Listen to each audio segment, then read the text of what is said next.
So I'm curious why you brought forward these experiences. His session goal was to balance his pain and his presence. What did you show him today that's helping with that?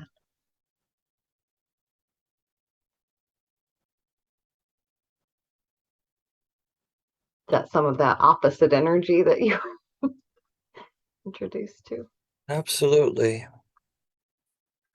Needing to show that pain belonged, the unbelonging belonged, Mm-hmm.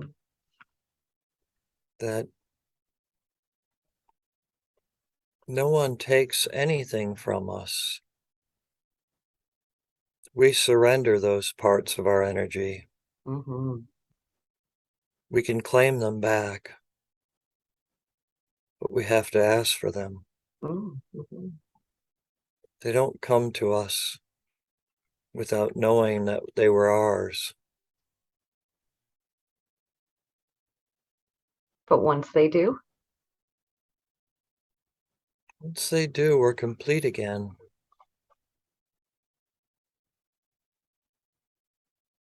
We always had the potential to be complete.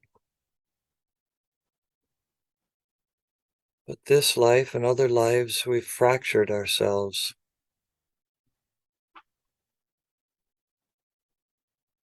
Our energies can be recollected and amalgamated into whatever we need them to be.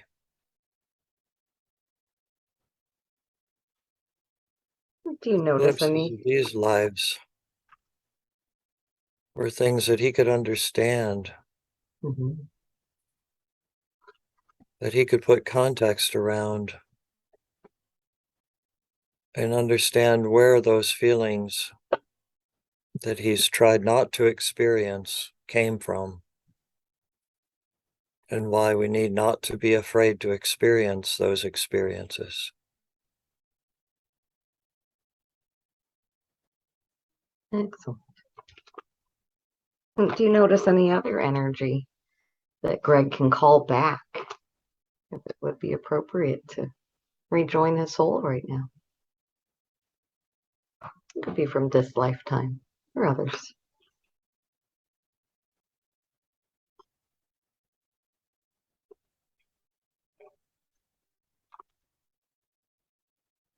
I think he can now see that there is no gender, that the male and the female is always part of us. Mm-hmm. We don't have to embrace one over the other.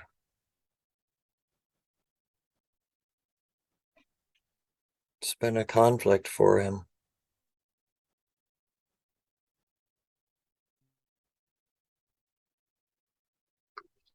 And what's helped him resolve that? Or what is helping him resolve that? Is that part of those opposites? There seem to be opposites. That's part of it.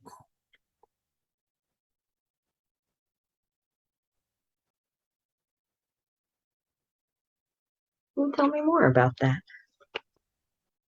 That conflict that we feel with others is part of the conflict that we feel within ourselves.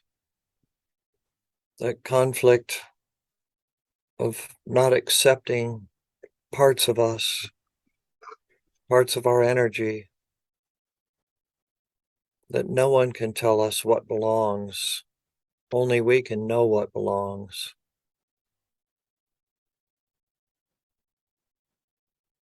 And it's up to us to find our whole self.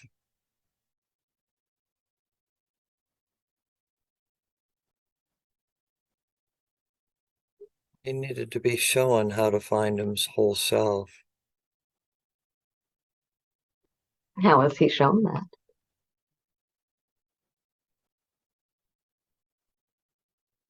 I've seen a glimpse of a life not fully lived.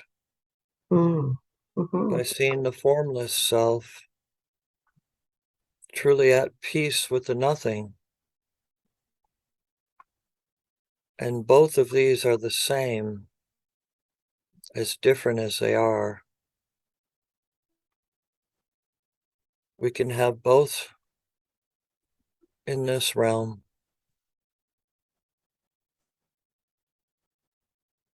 We don't have the luxury of having the physical in the spiritual realm.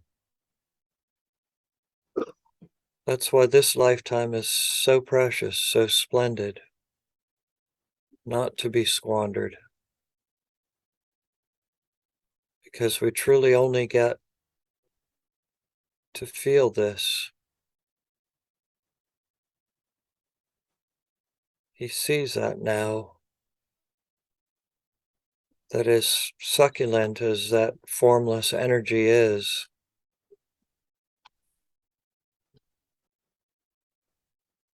there's a lacking in it. And that's why we come and experience this form.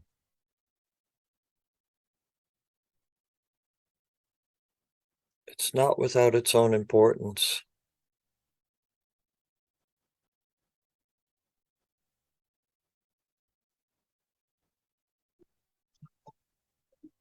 Curious, when he was done with that lifetime and transitioned and rejoined the collective, he noticed that it was brighter, more explosive.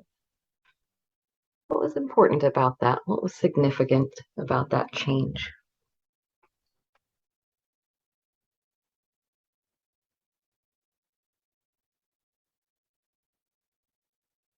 That it was always available. It was always there. The only change was the knowing of it. Mm.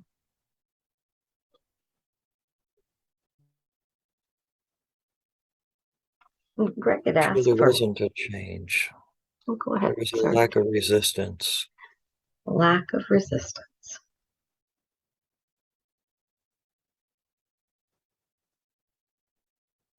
And what created the ability for him to acknowledge that? What created that understanding? For Aesop, it was the moment of leaving the physical form. Mm-hmm. Greg's getting to see it sooner. But it was the threat of leaving the physical form that allowed him to break the barriers. He says that he would like to default to that sense of connection. It sounds like he's building that bridge. What's going to help him?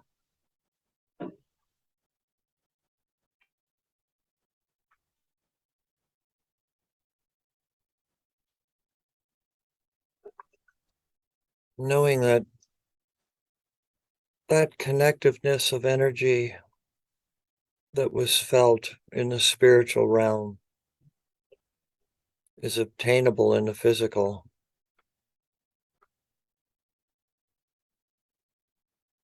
But it's not. We have to disregard people's words and actions to feel that connection. We have to connect on an energetic level. That our physical form inhibits us from true connection. There's an egoic lie that the physical form, we forge connection. But the true connections only come from the spiritual realm, the energetic realm. If he can find that, he can hold the connections, even when the words and the actions are counter to the energy.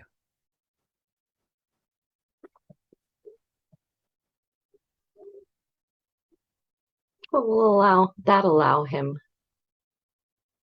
to do or to show others? To stay. Stay connected. To stay connected, to not venture on aimless journeys, Mm-hmm. to not push against the invisible walls, to not resist. What are the things that Greg still has resistance to? His true nature. Mm. What would you like to share with him about that?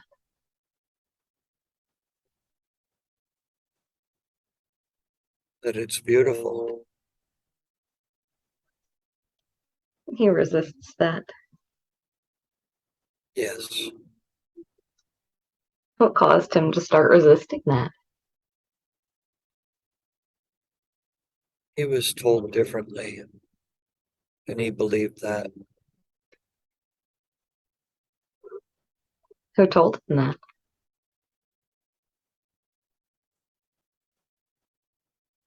The world. Mm. And I'm curious, did the world have that type of authority? He gave it to them. Sounds like he's about ready to take that back. He has been slowly. Good job. That sounds like you're helping him. Yes. Excellent.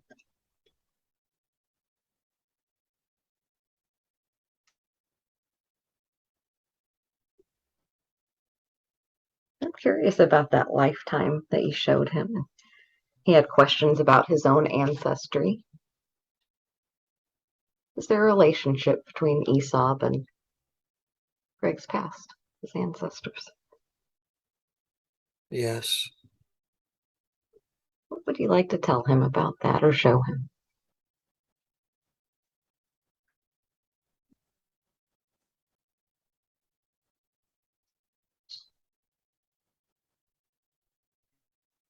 That even when this physical existence feels filled with pain, that's an energetic experience also.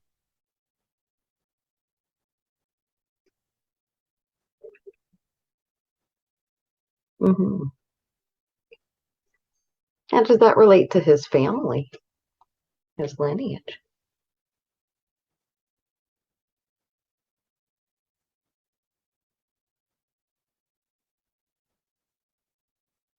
So much time was spent journeying away from the pain instead of staying to sit with it, to sit with the energy of the pain and truly experience its form.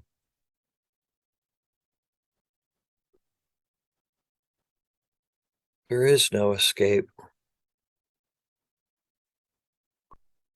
We just distract ourselves by taking aimless journeys. If we can sit with it, all energy is one.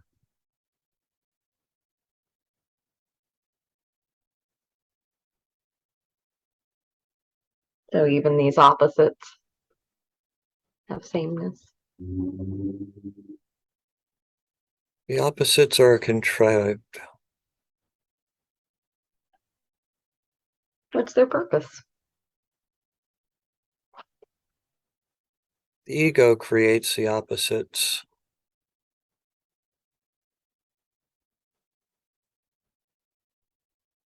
Gives the ego more importance.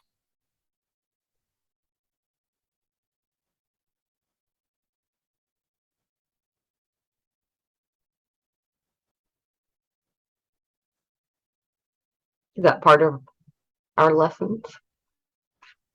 How to work with the ego? Yes. The ego lies to us. If we can feel our true energy, our formless self, then we can hear the truth. When we get mired in our form, then the ego lies to us. What are the things that it tells Greg? That this physical form has an importance. Mm.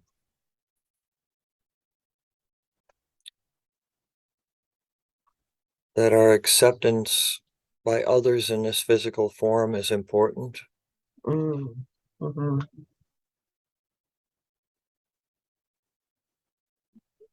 And what would you say is more important?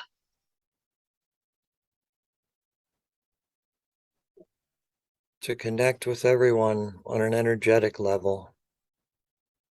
To connect with everything on an energetic level.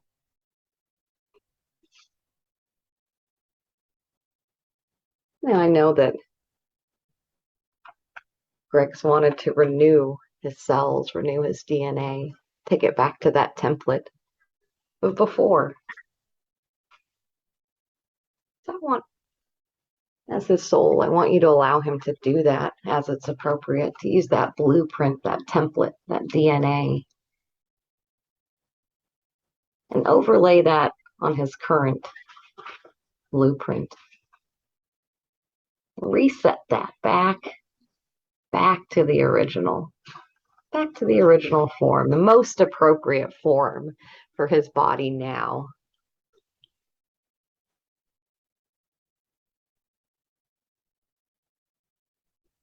And as you're doing that, as you're allowing that to happen, feel free to describe what you're sensing, Greg. What do you notice?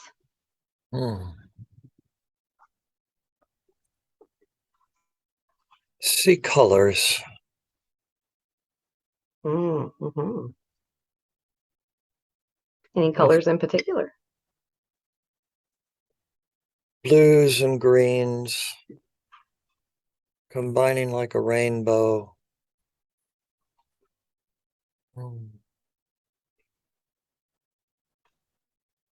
There's violets. There's just so many shades of color.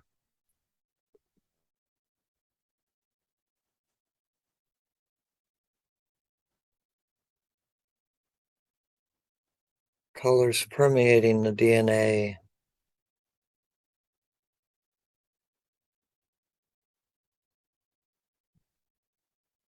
Lighting it like a neon sign. Mm. Pulsing through it. Does the structure seem pretty much the same or different?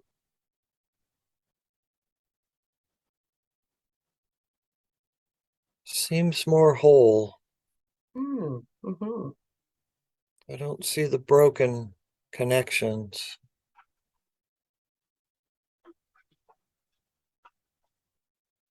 The light's fusing the broken connections. And how is this going to help your body?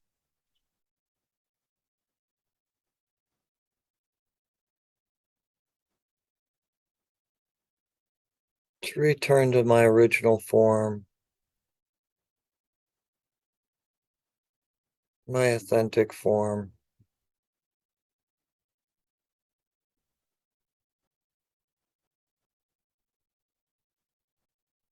How's that going to help Greg and his Earth mission?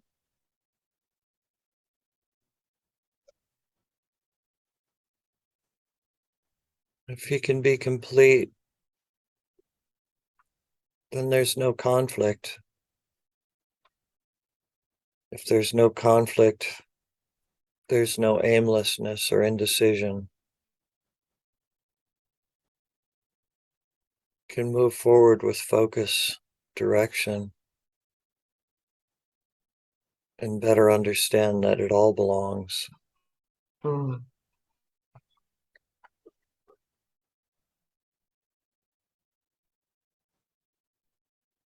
I know in that other lifetime, it was his mission, or I guess it was the hardest part for him was that other people couldn't see. How is he using that, or how is he getting those people to see in this lifetime?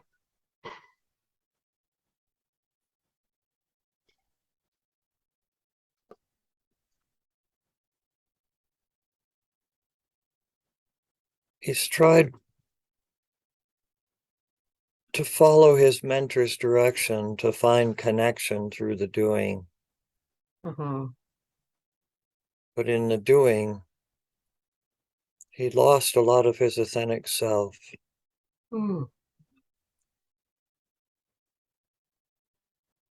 Now we can help merge those. Mm-hmm.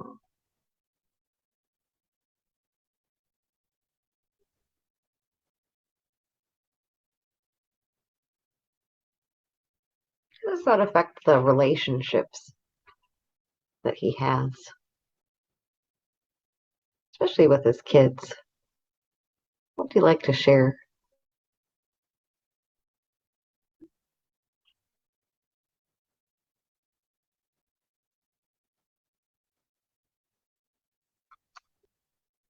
This can allow him to share his vulnerability,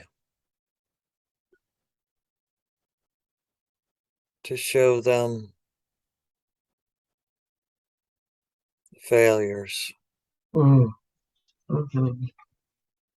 the lessons.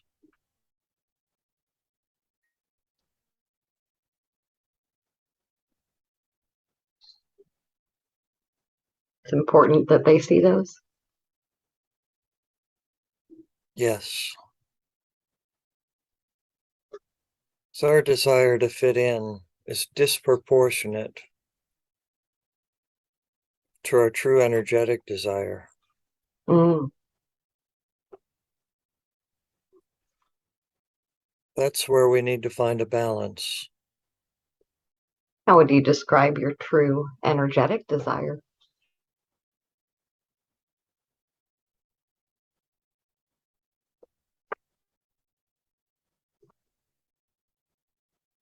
That it's a desire without wanting or needing.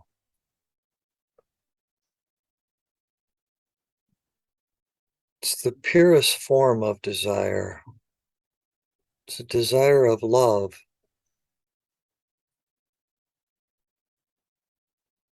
It's a desire that joins all beings in the same feeling.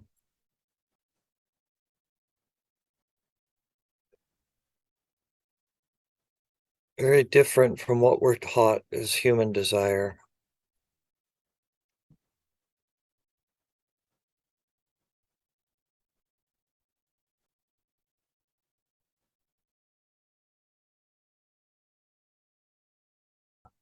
Oh my goodness. What do you Julia, think? thank you for this gift. My pleasure. Your time is such a gift. Well, I thoroughly enjoy it. Yeah. And I needed this today. Like your session is a gift to me. So thank you for the honor. Yes, thank you. uh, And it oh, truly was a gift. how long did it feel? It did not feel like the 4 hours and 15 plus minutes that we've been here. Yeah, yeah, because I was going to say No. the session is probably about over 2 hours, I'm guessing, because I don't have the exact time we started, According but to my clock, it is now 3:16 and we yeah, started before 11. So yeah, yeah. So all we've been right, here a while. good job. Yeah, but Um, it honestly feels like minutes. yeah, that's very common. Not everyone experiences time loss, but a lot of times people will experience extreme time distortion where it just feels like a little while. The closest experience to this that I have felt was the evening that I finished the autobiography of a yogi. Oh, yeah, And Patty yeah. was actually in the States with her dad. And so I had been by myself for several weeks. And I was in the yoga room and I'd been reading in my yoga room. And when I finished the book, I put it down and then just went into doing some yoga and then sat in meditation. And I had come home after work and finished the book. So I know it was probably before 7 or 8 at night that I finished it. And I sat in meditation. And when I opened my eyes, there was light in the room, but it wasn't evening light, it was dawn's light. And when I realized that it was now almost 7 in the morning, and I had sat on that mat at something around 7 in the evening, and Wow. I had so much energy like I feel now, just kind of like sparkly energy. It's like Yeah. glitter energy. And, Awesome. That's the goal. yeah, I'm, I'm glad. And that's the only other time I've experienced that, and I have never experienced that depth of meditation since. So thank you. my pleasure. It Thank helps you. to have somebody else holding space, kind of acting as the ego, as the curious one, trying to figure things out while you have free range to do all the other stuff. Yeah, because and I know a lot of times we set intentions in our meditations, but Yeah. it's not really the same at all, Yeah. where, with your positive inquiry, you know, kind of pushing and guiding, it allowed experiences that I don't think that I have ever allowed.